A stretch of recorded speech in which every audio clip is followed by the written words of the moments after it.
Hello everyone. Last video में हमने matrix chapter का 3 टॉपिक कवर करे थे। ठीक है, पहला हमने करा था कैरेक्टरिस्टिक इक्वेशन, सेकंड करा था आइगन वैल्यू और आइगन वेक्टर, और थर्ड हमने करा था क्लेलेज हैमिल्टन थ्योरम।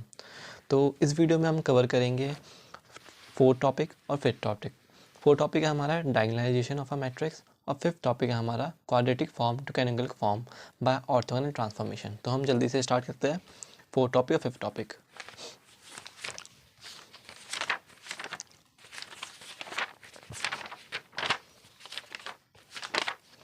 तो हम स्टार्ट करने जा रहे हैं diagonalization of matrix by orthogonal transformation. ये हमारा 4 टॉपिक है इस चैप्टर का। इसमें कुछ भी नहीं है, इसमें हमें ये निकालना होता है क्या मेन इसका ये है क्या, ये जो डायगोनलाइजेशन का फॉर्मूला है क्या। डायगोनलाइजेशन जो होता है हमारा क्या होता है basically N transpose into N.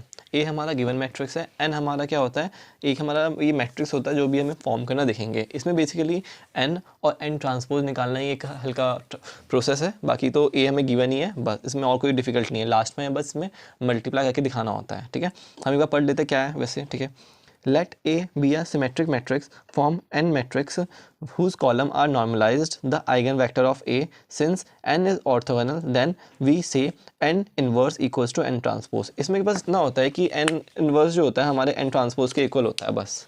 ठीक है, तो अब हम एक बार समझते हैं, इसमें एक बार समझते क्या क्या है। A हमारा गिवन मैट्रिक्स है, n ट्रांसपोज मतलब वही जो n का n जो होगा उसका हम ट्रांसपोज कर देंगे, मतलब कॉलम को रो में कन्वर्ट कर देंगे और रो को कॉलम में कन्वर्ट कर देंगे। D हमारा यही हमें निकालना है डायगोनल मैट्रिक्स। ठीक है, अब बेसिकली इसमें ऑल आता है हमारा जो मेन क्या आता है, क्या निकालना n। ठीक है, n हमारा क्या लिखा है यहाँ पे, लिखा है नॉर्मलाइज्ड आइगन वेक्टर और मॉडल मैट्रिक्स जितने भी आइगन वेक्टर वो सारे आते हैं कॉलम में। ठीक है, अभी हम समझते हैं क्या लिखा है बेसिकली। तो हम एक क्वेश्चन करके देखते हैं। ठीक है, सबसे पहले हम एक काम करते हैं, वाला क्वेश्चन लेते हैं। ठीक है, तो जैसे एक क्वेश्चन है, इसमें लिखा है कि diagonalize the matrix by orthogonal transformation. इसमें क्या हो रहा है, हमें डायगोनलाइज निकालना है। क्वेश्चन में हमेशा यही गिवन होगा। ठीक है, जैसे हमें ए दे रखा है, सबसे पहले गिवन मैट्रिक्स हमें दे रखा है। ठीक है, हमने सबसे पहले क्या करना है, हमें सेम प्रोसीजर करना है। इसमें हमें हर एक चीज़ निकालनी है। जैसे सबसे पहले हमें इसमें आइगन वेक्टर निकालना है, आइगन वैल्यू निकालनी है, उसके बाद उसके इंडिविजुअल आइगन वेक्टर निकालने हैं, फिर उसके बाद जो आइगन वेक्टर निकलेंगे उससे हमें काम करना है। तो हम सबसे पहले इसमें सेम प्रोसीजर है जो हमने लास्ट वीडियो है जो मैं 3 टॉपिक पे बनाई है, उसमें सब मैंने अच्छे से पता है कि आइगन वैल्यू कैसे निकालते हैं हम, उसके बाद आइगन वेक्टर कैसे निकालते हैं। ठीक है, और हमने ये भी देखा था कि आइगन वैल्यू अगर रिपीटेड होती है तो क्या प्रोसीजर होता है हमारा, उसमें हम ऑर्थोगोनल एक प्रॉपर्टी होती है वो ले आते हैं। और अगर हमारी आइगन वैल्यू सारी डिफरेंट होती है, एक दूसरे से मैच नहीं करती, तो हम सिंपली क्या करते हैं, अपना वो हम आइगन वेक्टर इजीली निकाल लेते हैं। तो हम ये देखेंगे, सबसे पहले हम क्या करते हैं, वही सिंपल ए डिटर्मिनेंट ऑफ ए निकाल लेंगे, वही प्रोसेस है। इसका डिटर्मिनेंट ऑफ ए 0 आ रहा है। ठीक है, फिर हमने क्या करा है, वही क्यूबिक इक्वेशन फॉर्म कर लेंगे, जो कि हमने फॉर्मूला देखा था लास्ट वीडियो में, जो कि क्यूबिक इक्वेशन को फॉर्म करने का एक फॉर्मूला था। Sum of main diagonal elements थे, तो यहाँ 18, 8 7 15 और 3 18, और ये हमारा क्या था, sum of minor elements of main diagonal के माइनर एलिमेंट्स का सम, ये वो था। ठीक है, एक बार मैं आपको वापस बता देता हूँ ये क्या होता है, ये कैसे निकालते हैं, क्योंकि ये हल्का ट्रिकी होता है निकालना। जैसे कि हमने देखा, हमें मेन डायगोनल एलिमेंट्स के माइनर निकालने हैं। ठीक है, तो माइनर जैसे मैंने लिया 8 लिया, जैसे 8 को मैंने वो करा। ठीक है, तो इसमें मैंने 8 ये कट गया, ये बचा, ये 7 3 जा 21 और 4 इंडिया 4 16 होता है। तो माइनस माइनस प्लस हो जाएगा, और जब भी हम इसे निकालते हैं तो यहाँ पे एक माइनस भी आता है, जब हम इसको माइनस के टर्म में लिखते हैं। तो 21 माइनस 4 4 जा 16, माइनस माइनस प्लस हो जाएगा और एक माइनस आता है, तो 21 माइनस 16 5। तो ऐसे करके, और फिर हमने क्या करा, इसे लिया, तो इससे ये चला जाएगा, फिर आएगा 3 8 जा 24 माइनस 4 24 माइनस 4 20, और फिर आएगा हमारा ये वाला एलिमेंट, तो इससे ये कट जाएगा 7 8 जा 56 माइनस 6 6 ये तो पूरा 36 हो जाएगा, और एक माइनस का आता है, तो 56 माइनस 36 इक्वल्स टू 20। तो 5 + 20 + 20 ये हमने लिख दिया बस। ये हमने कैलकुलेशन करी, ये सिंपल कैलकुलेशन ही है, तो कोई भी कर लेगा। फिर हमने देखेगा कि हमने ये देखा फिर कि एक लैम्डा की वैल्यू, जब हमने यहाँ से एक लैम्डा कॉमन लिया तो एक लैम्डा की वैल्यू 0 आ गई। फिर क्वाड्रेटिक यहाँ पे इजीली बन गई, यहाँ पे हमें सिंथेटिक डिवीजन यूज़ करने का ज़रूरत पड़ा ही नहीं। इसलिए नहीं पड़ा क्योंकि एक हमारा आइगन वैल्यू जो था इसमें हमारा 0 आ गया। 0 क्यों आया, क्योंकि इसका डिटर्मिनेंट जो था वो 0 था, क्योंकि यहाँ पे हम वो लिखते हैं डिटर्मिनेंट लिखते हैं, माइनस डिटर्मिनेंट लिखते हैं, तो ये हमारा 0 आ गया, इसलिए यहाँ पे एक आइगन वैल्यू 0। तो हम ये भी कह सकते हैं, जब भी हमारा किसी भी मैट्रिक्स का कोई भी हम वो क्या होता है, उसका डिटर्मिनेंट अगर 0 आता है तो एक ना एक उसकी आइगन वैल्यू जो होगी वो हमारी 0 होगी। ठीक है, फिर हमने एक क्वाड्रेटिक ऑटोमेटिकली यहीं से बन गई जब हमने कॉमन लिया। तो हमने बस इसमें क्या करा, हमने बस इधर उधर फैक्टराइजेशन करा। यहाँ पे हमने फैक्टराइजेशन करा तो यहाँ पे हमने देखा 3 और 5 हमारी लैम्डा की वैल्यू आ गई। तो हम देखा आइगन वैल्यू इसमें तीनों डिफरेंट आ गई। तो डिफरेंट जब आइगन वैल्यू आती है बहुत ईजी होता है हमारे लिए करना, ठीक है। तो हमने क्या करा, जस्ट यही हमें लिखना होता है क्या, लैम्डा इक्वल टू 0 पे हमें निकालना है आइगन वैक्टर। तो ये प्रोसेस होता है a minus lambda I bracket into x1, बस यही, इसको हम बस ऐसे लिख देते हैं, इसे ओपन करके, इसे ब्रैकेट होता है, ब्रैकेट में ओपन करके लिख देते हैं x1 x2 x3 equal to 0 0 0, और यहाँ पे हम लिख देते हैं बस यहाँ पे लैम्डा की वैल्यू 0 है। तो हमारा ये सेम 8 में से और 7 में से और 3 में से हमें वो वाला वैल्यू माइनस करनी होती है, यहाँ पे ये वैल्यू होती है लैम्डा की। तो 8 में से 0, तो मतलब सेम मैट्रिक्स यहाँ पे ए ही आएगा। क्यों? क्योंकि 8 में से भी 0 जाएगा तो 8 ही बचा है, 7 में से 0 जाएगा 7 बचेगा, 3 में से 0 जाएगा 3 ही बचेगा, ठीक है। तो ये पूरा 8 यहाँ पे ये सेम ही आएगा। तो बस इसे हमें ये इक्वेशन लिख दी, हमने इक्वेशन लिख दी। इक्वेशन लिखने के बाद अगर बस वो देखना है हमें, कोई भी दो इक्वेशन को लेकर हमें क्रॉस मल्टीप्लिकेशन करना है, लेकिन क्रॉस मल्टीप्लिकेशन हमें तब करना है जब क्या होगा, दो इक्वेशन जो होगी हमारी बेसिकली क्या होगी, लीनियर इंडिपेंडेंट होगी। क्योंकि लीनियर अगर डिपेंडेंट होती है तो आंसर हमारा 0 आता है, तो वो हमारा नहीं होता, ठीक है, वो हम उसे सॉल्व नहीं कर पाते। तो इसलिए जो भी कोई भी दो इक्वेशन लेंगे वो हमारे लीनियर इंडिपेंडेंट होनी चाहिए। हमने कोई भी दो इक्वेशन ली, इसको हमने जस्ट इस वाली इक्वेशन को 2 से डिवाइड कर दिया, तो हमने 2 से डिवाइड करा तो वो हमने राइट हैंड साइड भेजा, उससे कोई प्रॉब्लम नहीं होता, ठीक है। तो हमने डिवाइड करके हमने इन दो इक्वेशन को लिया, हमने सॉल्व करा, हमारा x1 की वैल्यू आ गई, x1 हमारा ये आ गया 1 2 2, ठीक है। फिर हमने देखा क्या, फिर हमने x3 आइगन वैल्यू पे हमने आइगन वेक्टर की वैल्यू निकाली। तो जस्ट उसमें भी सेम प्रोसेस करा, यहाँ पे बस मैंने ये नहीं लिखा कि a माइनस लैम्डा आई जो होता है ये हमारा यहाँ पे करेंगे x2 ये इक्वल्स टू 0, ठीक है। ये समझ जाना, ये बहुत ईजी प्रोसेस है, ये आप खुद से भी कर लोगे। तो जस्ट ये मैंने यहाँ पे सेम वही करा, कोई भी दो इक्वेशन ली मैंने, यहाँ पे जस्ट क्रॉस मल्टीप्लिकेशन करा। ये मैंने लास्ट वाली वीडियो में अच्छे से समझाया था कैसे हम क्रॉस मल्टीप्लाई करते हैं। तो ये हमें यहाँ पे फिर मैंने यहाँ पे क्या करा, फिर वो थर्ड हमारी आइगन वैल्यू 15 थी, उससे भी हमने निकाल दिया। यहाँ पे हमारा तीनों आइगन वेक्टर आ गया। यहाँ तक हमारा ये प्रोसेस तो हमें डायगोनलाइजेशन में करना ही है, आइगन वैल्यू और आइगन वेक्टर निकालनी है। अब हमारा प्रोसेस आता है बेसिकली एन फॉर्म करना। एन हमारा होता क्या है, जितनी भी हमारी बेसिकली अभी देखो हम एन हमारा बेसिकली जितनी भी हमारी आइगन वेक्टर आती है उसको हमें कॉलम वाइज में रखना होता है सिंपली। तो यहाँ पे सबसे पहले हम लिखते हैं मॉडल मैट्रिक्स एन, ठीक है। अभी ये चेंज हो जाएगा, अभी तो एन है मॉडल, ये अभी चेंज हो जाएगा। देखें कैसे होगा कि मॉडल मैट्रिक्स अभी हमारा हो गया, ये हमने कॉलम मैट्रिक्स सारे 1 2 2 2 1 -2 2 -2 1। एक बार हमको दिखा देता हूँ। 1 पे एक्स की वैल्यू 0 पे हमारी कितनी आई 1 2 2, यहाँ पे 1 2 2 लिखा है, फिर आई 2 1 -2, फिर मैं यहाँ पे आई 2 1 -2। इसको हम ये भी लिख सकते हैं, जस्ट हमने इसमें माइनस कॉमन निकाला है, ठीक है, 2 1 -2, ठीक है। यहाँ पे है 2 1 -2, फिर हमारा 2 -2 1, हमें 15 पे किया 2 -2 1, ठीक है। ये हमने जस्ट पुट कर लिया इसमें मॉडल मैट्रिक्स में, ठीक है। जब हमने मॉडल मैट्रिक्स में पुट कर लिया तो जस्ट हमें क्या करना है, अब एन को हमें एक और एन में कन्वर्ट करना है, जो कि हमारा नाम होगा नॉर्मलाइज्ड मॉडल मैट्रिक्स। इसमें बस क्या होता है, कुछ नहीं होता। जैसे इस कॉलम में हम देखें तो 1 2 2 है, ठीक है। तो हमें बस इस पर क्या करना है, हमें उस अंडर रूट से डिवाइड करना है जो कि इन तीनों के इंडिविजुअल के स्क्वायर के सम के इक्वल होगा, ठीक है। जैसे कि 1 का स्क्वायर प्लस 2 का स्क्वायर प्लस 2 का स्क्वायर हर एक एलिमेंट के डिनोमिनेटर में लिखना है। जैसे 2 का स्क्वायर 4, 2 का स्क्वायर 4, 1 का स्क्वायर 1, तो 4 + 9, तो 1/√9 कितना होगा 1/3। वैसे यहाँ पे 2/√9 इक्वल्स टू 2/3, 2/√9 इक्वल्स टू 2/3। वैसे ही सेम इसमें भी 4 4 और 1, इसमें भी √9 तो 3 आएगा, तो 2/3 1/3 -2/3।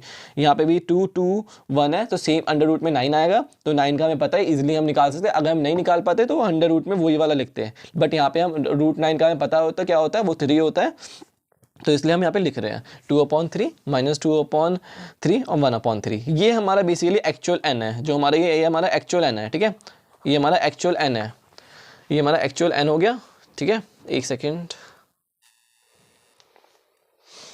ये हमारा एक्चुअल एन हो गया। फिर हमने क्या करा, जस्ट यहाँ पे हमने एन निकाल लिया, इजली एन निकाल लिया। बस हमें क्या करना है, एन का ट्रांसपोज निकाल लेंगे, वही बस क्या जो कॉलम है उसको रो में, जो रो है वो कॉलम में, ये दोनों इंटरचेंज हो जाएगा, यहाँ पे ये दोनों इंटरचेंज हो जाएगा, ये दोनों इंटरचेंज और ये दोनों इंटरचेंज, यहाँ पे इंटरचेंज करके लिख लिया। अब हम आता है हमारा, जब हमने एन निकाल लिया, एन ट्रांसपोज निकाल लिया, अब हम उसका बाकी बस हमें इसमें वैल्यू पुट करनी है। हमारा क्या आ जाएगा, डायगोनल मैट्रिक्स आ जाएगा, सिंपल।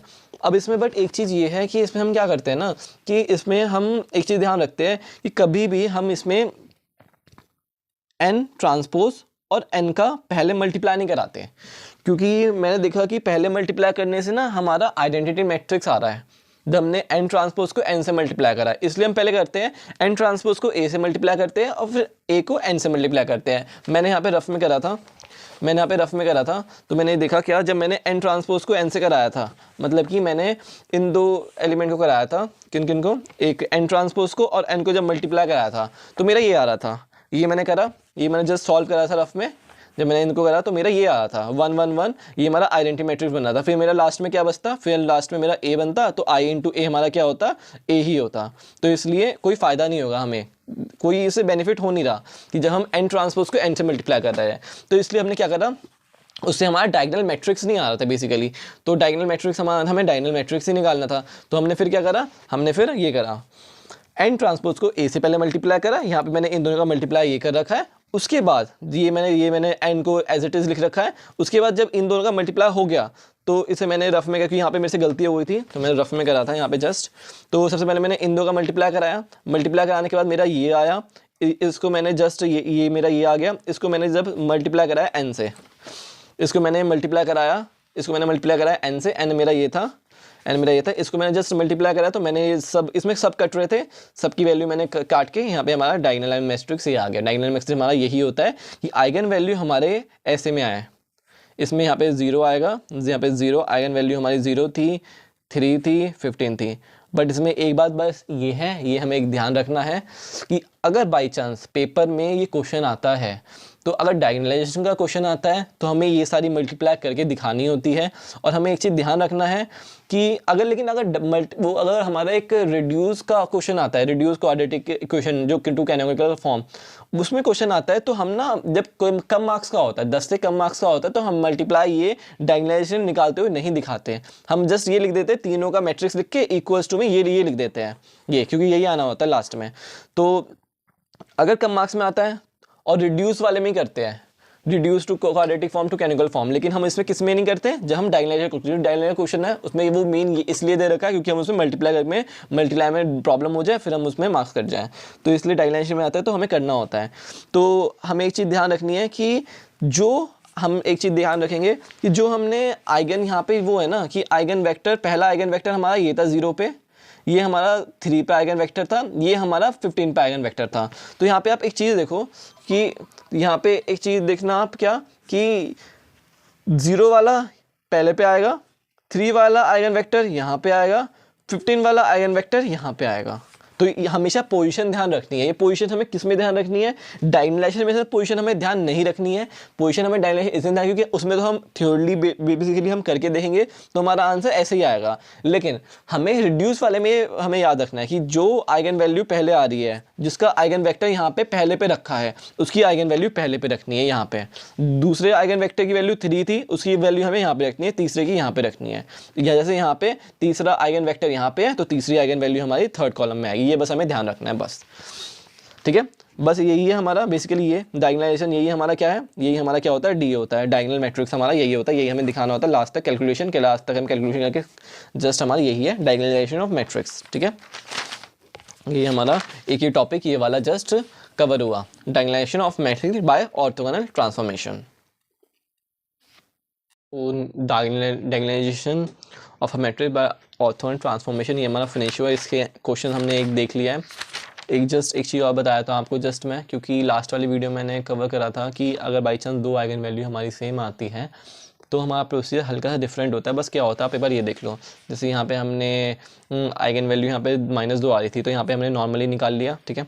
बट लेकिन यहाँ पे जब यहाँ पे 6 आई हमारी, यहाँ पे आइगन वैल्यू ना ये आ रही है हमारी -2 6 6, तो यहाँ पे रिपीट करिए आइगन वैल्यू। तो हम यहाँ पे बस आप ये देख लो कि हम कैसे आइगन वेक्टर निकालते हैं।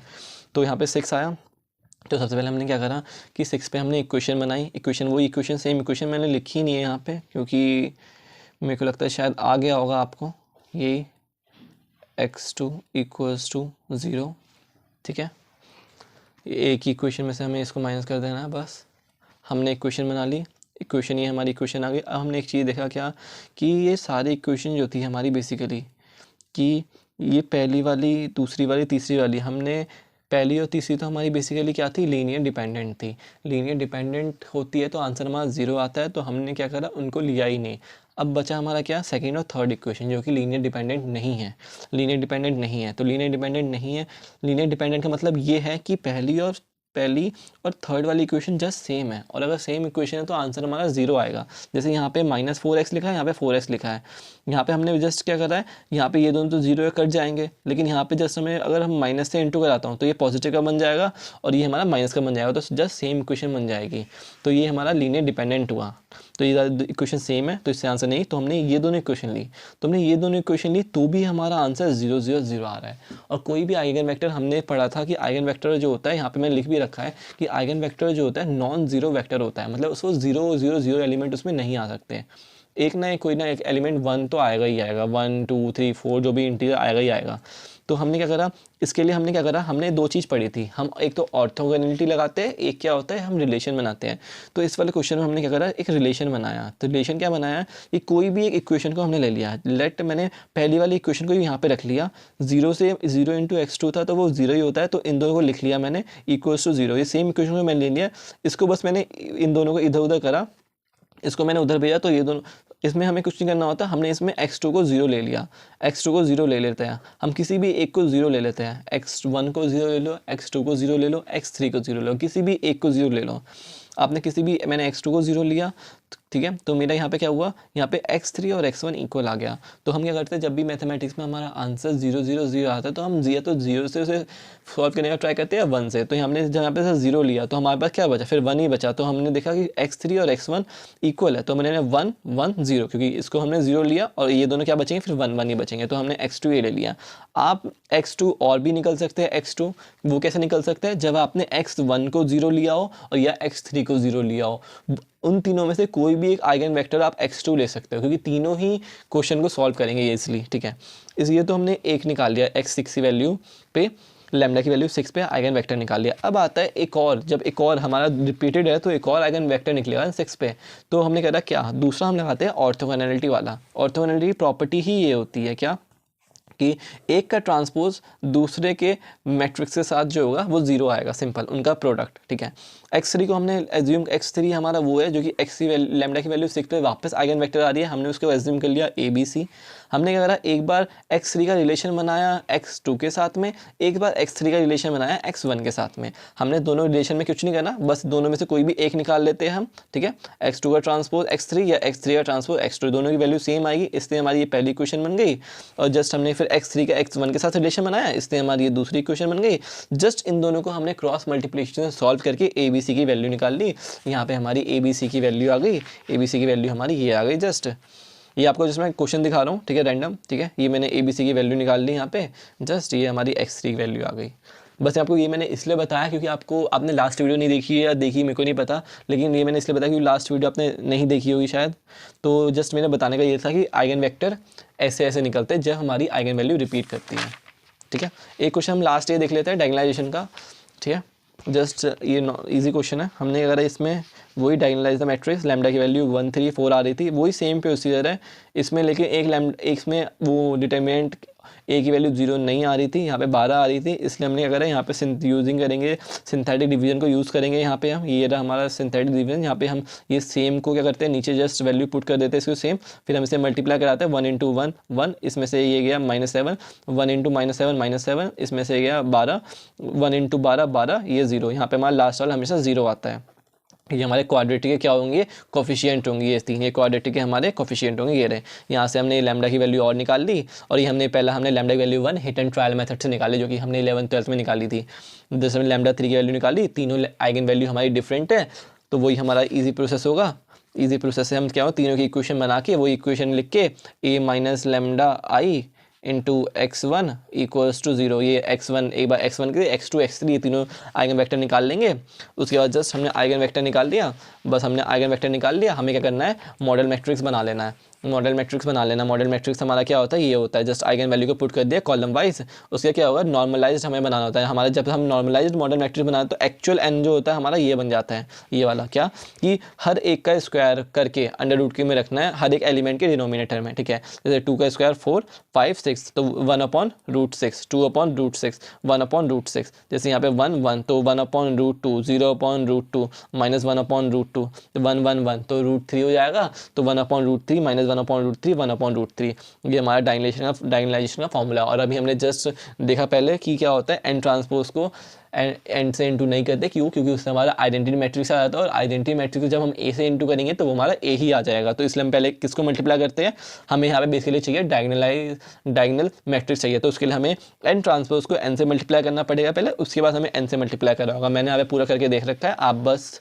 देख लो इसे। क्या ये मैंने इंटू करा तो लास्ट में मेरा ये आएगा। अगर मेरा रिड्यूस वाला क्वेश्चन है, जो कि नेक्स्ट टॉपिक अभी मैं जस्ट कवर करूंगा, अगर उससे क्वेश्चन आया है तो मैं डायरेक्ट ये लिख सकता हूँ, ये डायरेक्ट लिख सकता हूँ। अगर मेरा वो क्वेश्चन 10 मार्क्स से कम नंबर का है, अगर 10 से ज़्यादा मार्क्स का है तो कर दी, और लेकिन मैं ये स्टेप तब भी अगर 10 से अबव का भी है तो ये स्टेप मैं एक पेज छोड़ के लास्ट में ही करूँगा, क्योंकि रिड्यूस वाले में बहुत सारी चीज़ आगे निकालनी पड़ती है, तो ये वाला स्टेप मैं लास्ट में करूँगा, क्योंकि उसमें जस्ट हमें मल्टीप्लाई करके दिखाना होता है कि हमने मल्टीप्लाई करा है बस, जब ये क्वेश्चन 10 से अब मार्क्स का आएगा। और अगर क्वेश्चन अगर डायगोनलाइजेशन का आता है तो आप ये करना ही पड़ेगा आपको, फिर ये तो जस्ट मैंने इन दोनों का मल्टीप्लाई करा, ये आया, इसको मैंने ये लिखा, इसको मैंने यहाँ रखा, इसको मैंने यहाँ रखा, और इसको मैंने यहाँ रखा, इन दोनों को मल्टीप्लाई करा। मैंने देखो यहाँ पे हर एक चीज़ मैंने मल्टीप्लाई करके दिखा रखा है, हर एक चीज़ मल्टीप्लाई करके दिखाया है कि किसी वैल्यू क्या आ रही है। यहाँ पे देखो ये 1 3 4, ये हमारा क्या होता है, डायगोनल मैट्रिक्स होता है, डायगोनल मैट्रिक्स होता है, ठीक है, डायगोनल मैट्रिक्स होता है हमारा ये, ठीक है। अब इसमें भी सेम वो बात ध्यान रखनी है कि पहला आइगन वेक्टर जो आया है वही आइगन वेक्टर वैल्यू हमारी यहाँ पे आएगी। जैसे 1 पे हमारा 1 2 1 आया था, जैसे आप देख लो 1 पे हमारा क्या आया है, 1 पे आया हमारा 1 2 1 आया है, तो हमने कहाँ पे रखी है, आइगन वैल्यू फर्स्ट पे रखी है। फिर हमारा क्या होता है 3 पे, देख लो आइगन वेक्टर क्या है, 3 पे आइगन वेक्टर आ रहा है हमारा ये 1 0 -1, तो हमने क्या बताया आइगन वेक्टर 3 हमारा बीच में आएगा, क्योंकि हमने मॉडल मैट्रिक्स में 3 वाला बीच में रखा है आइगन वेक्टर, ठीक है। तो हमें बस ये ध्यान रखना है पहले पे अगर जो हमने रखा है वो हमारा पहले पे आएगा, और जो हमारा दूसरे पे रखा है वो हमारा दूसरे पे आएगा, जो हमारा तीसरे पे रखा है वो हमारा तीसरे पे आएगा, सिंपल, ठीक है। नाउ हमारा diagonalization of matrix by orthogonal transformation finish हुआ। अब आता है हमारा लास्ट टॉपिक इस चैप्टर का, इस यूनिट का, वो होता है हमारा क्या, reduced quadratic form in canonical form by orthogonal transformation. ये वाला भी बहुत इजी है, क्योंकि इसमें हमें सेम प्रोसेस करना होता है, वही आइगन वैल्यू निकालनी है, आइगन वेक्टर निकालना है, डायगोनलाइजेशन करना है, वही सेम चीज़ है, बस लास्ट में इसमें डायगोनलाइजेशन के बाद 2-3 चीज़ें बढ़ जाती है जो हमें निकालनी होती है क्वेश्चन से रिलेटेड। जैसे अगर हम पढ़े क्या कि ये पूरा क्वेश्चन ऐसे आता है कि reduced quadratic form in canonical form by orthogonal transformation and also discuss it's nature, जहाँ पे हमें बताना होता है रैंक क्या है, इंडेक्स क्या है, सिग्नेचर क्या है। रैंक हमारी क्या होती है, जैसे मैंने अब पे लिख भी रखा है, नंबर ऑफ नॉन ज़ीरो रोज, किस में, डायगोनल मैट्रिक्स में।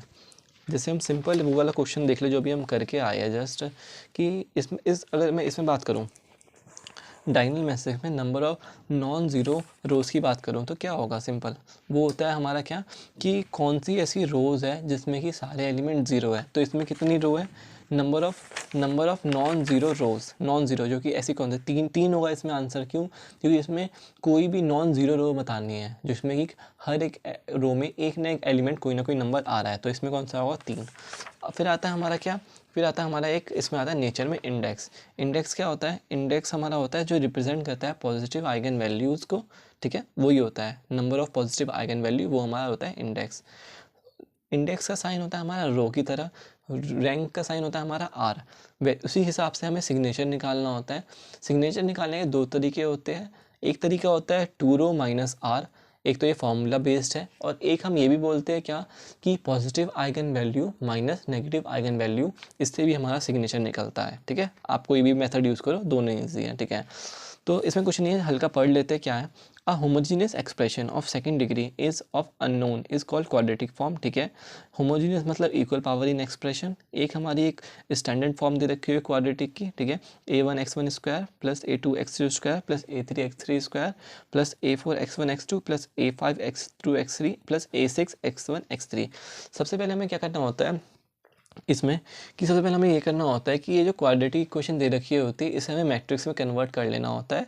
तो इसमें ध्यान रखना होगा जो भी हमारी x⁻² में है, x1 का स्क्वायर है, x2 का स्क्वायर है, x3 का स्क्वायर है, ये तीनों के कोफिशिएंट जो होते हैं वो मेन डायगोनल में आते हैं, विदाउट डिवाइडेड बाय एनीथिंग, मतलब कोई कुछ भी डिवाइड करे एज इट इज़ आते हैं। जैसे यहाँ पे देख लो आप क्या होता है, यहाँ पे देख लो आप क्या, जैसे हमने मैट्रिक्स करा A1 A2 A3, कौन से वाले टर्म, जो किसी पावर 2 है, x1 का स्क्वायर, x2 का स्क्वायर, x3 का स्क्वायर, मेन डायगोनल एलिमेंट्स में आते हैं। बाकी के जितने भी होते हैं उन सबको, जैसे A4 A5 और A6 जो होगा, उन सबको हमें डिवाइडेड बाय 2 में रखना होता है, ठीक है।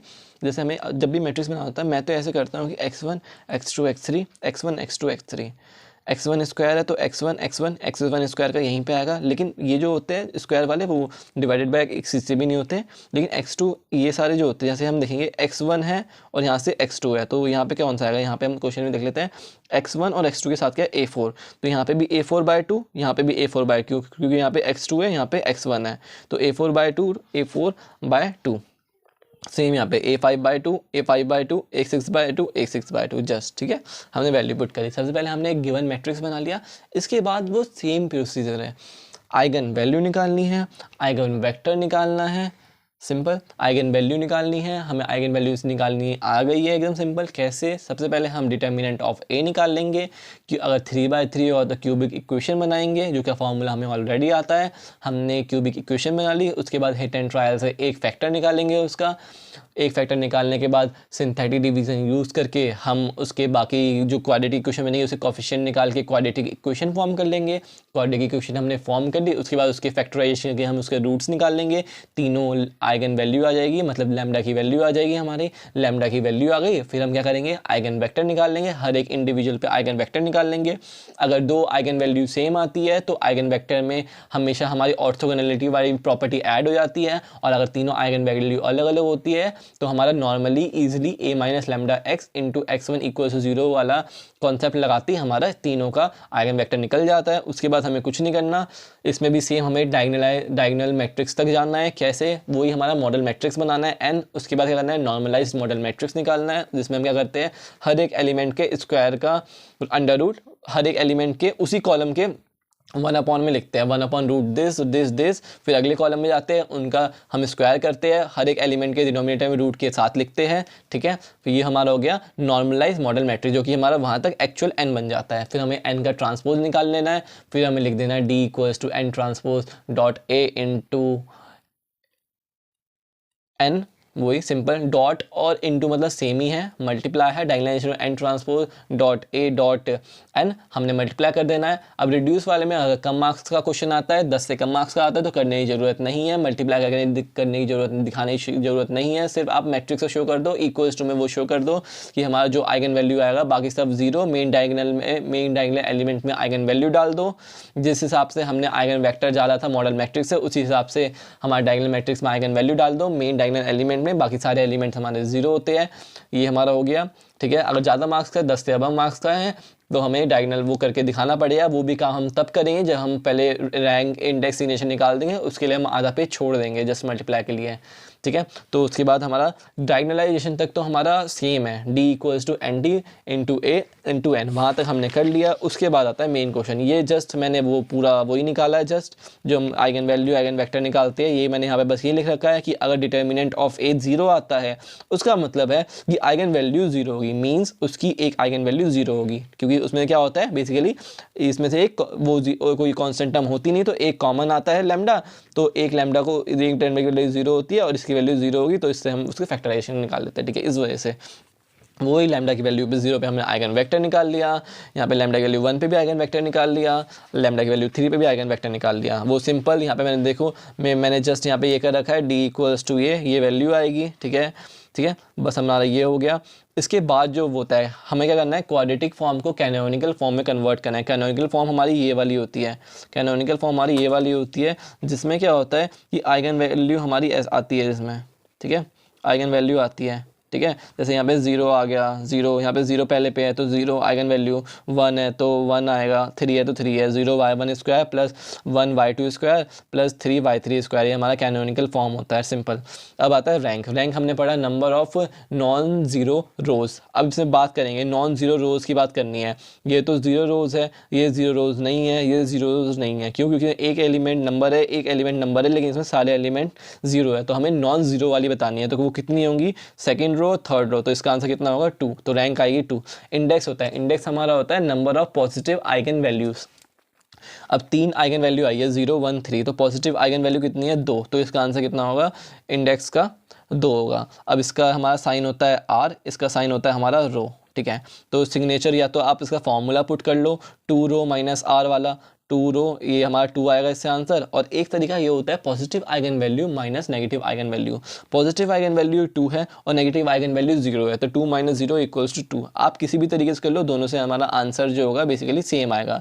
हमें इतना ही बताना होता है। एक चीज़ बस इसमें हमें और बतानी पड़ती है, रैंक इंडेक्स सिग्नेचर के अलावा वो होता है जो हमारा आइगन वैल्यू आती है ना, उससे हमें ये बताना पड़ता है कि वो किस नेचर का है। सिंपल, वो मैं आपको अभी जस्ट बताता हूँ। ये अभी हम एक पढ़ते पहले यहाँ पे कि अगर हमारा हमें नेचर बताना होता है, तो अगर हमारा लैम्डा आई, मतलब लैम्डा आई डिनोट कर रहा है हमारी आइगन वैल्यू को, लैम्डा 1 लैम्डा 2 लैम्डा 3, आई की वैल्यू 1 2 3, तो लैम्डा आई अगर हमारा पॉजिटिव है, सारे नंबर हमारे 0 से बड़े हैं, तो उसका नेचर क्या होगा पॉजिटिव डेफिनेट। अगर हमारा एक 0 है और मतलब लैम्डा की मतलब आइगन वैल्यू उसमें 0 भी आ रही है और पॉजिटिव है, एक ना एक 0 तो आ ही रहा है और बाकी सारा पॉजिटिव है, तो उसे हम बोलते हैं पॉजिटिव सेमी डेफिनेट। फिर आता है हमारा क्या कि लैम्डा आई हमारा सारा नेगेटिव ही है, सारा नेगेटिव है अगर, तो वो होता है नेगेटिव डेफिनेट। और अगर हमारा लैम्डा आई एक 0 है और बाकी सारा नेगेटिव, एक 0 कम से कम एक 0 है, बाकी सारा नेगेटिव है, तो हमारा क्या होगा नेगेटिव सेमी डेफिनेट, ठीक है। फिर हमारा क्या होता है आइगन वैल्यू, अगर हमारा आइगन वैल्यू जो होता है, अगर हमारा क्या क्या हो आइगन वैल्यू, अगर हमारा एक तो हो -1, एक हो 0 और एक हो 1, तो मतलब नेगेटिव भी है, पॉजिटिव भी है और 0 भी है, तो ये हमारा आता है सबसे लास्ट वाली कंडीशन में। कौन सी कंडीशन में? इनडेफिनेट में। इनडेफिनेट उसका नेचर जो है हमारे इनडेफिनेट है, ठीक है। अब क्या होता है, मेरे पेपर में एक क्वेश्चन आया, अभी जस्ट सेमेस्टर एग्जाम में क्वेश्चन आया था, उसमें आइगन वैल्यू आ रही थी -1, एक सेकेंड, उसमें आइगन वैल्यू आई थी -1 1 और 2। तो मैंने सोचा इसमें मैं क्या लिखूँ, तो मैंने इसका आंसर, आप सब कमेंट करके बताना, इसका आंसर मैं लास्ट में बता दूंगा कि मैंने क्या लिखा। एक काम करता हूँ, बता ही देता हूँ क्या कि मैंने इसका लिखा इनडेफिनेट। क्यों मैंने इनडेफिनेट लिखा? क्योंकि ये दो पॉजिटिव है और ये नेगेटिव है। हमने देखा पॉजिटिव 0 के साथ देखा और नेगेटिव 0 के साथ देखा, लेकिन इसमें नेगेटिव भी है पॉजिटिव भी है, 0 नहीं है, तो मतलब दोनों आ रहा है। और इसमें से हमने ऐसे कोई केस की बात नहीं करी जो कि ये कंसीडर करेगा, तो हमारा किस में आएगा, ये भी हमारा इनडेफिनेट में ही आएगा। और मैंने सर से कंफर्म भी करा कि सर इसका क्या होना चाहिए, तो मेरे सर ने बोला कि हाँ यस, इसका ये इनडेफिनेट नेचर में ही आएगा। ये हमारी लास्ट चीज़ थी जो कि हमने यहाँ पे भी लिख रखा है जस्ट, कि यहाँ पे लैम्डा की वैल्यू हमारी क्या आ रही थी, यहाँ पे आ रही थी 0 1 3, तो हमारा क्या होगा 0 आ रहा है पॉजिटिव आ रहा है, तो पॉजिटिव सेमी डेफिनेट, लैम्डा आई की वैल्यू 0 या 0 से बड़ी है। बस this is the end of this chapter reduce. ये वाला भी टॉपिक हो गया। टोटल 5 टॉपिक थे, हमने पाँचों टॉपिक कवर कर दिए। बस इससे क्वेश्चंस है, बस ये क्वेश्चंस है, क्वेश्चंस आप देख लेना एक बार, बहुत ईजी क्वेश्चंस है। मैं आपको एक बार बता देता हूँ जस्ट, ये हमारा एक क्वेश्चन था, वही आइगन वैल्यू निकाल लिया, आइगन वेक्टर निकाला है, सेम प्रोसीजर आप एक बार देख लेना। जस्ट मैंने ऊपर लिख रखा है कि जब आइगन वैल्यू रिपीट होती है तो ऑर्थोगोनल प्रॉपर्टी आ जाती है। नॉर्मली सेम प्रोसीजर एक बार आप खुद एक बार गो थ्रू कर लेना, मैं नीचे शॉर्ट नोट्स डाल दूँगा इसके, तो एक बार आप बस देख लेना। वही सेम यहाँ पे क्या कर रहा है, 2 2 8 आई है तो पॉजिटिव डेफिनेट आएगा।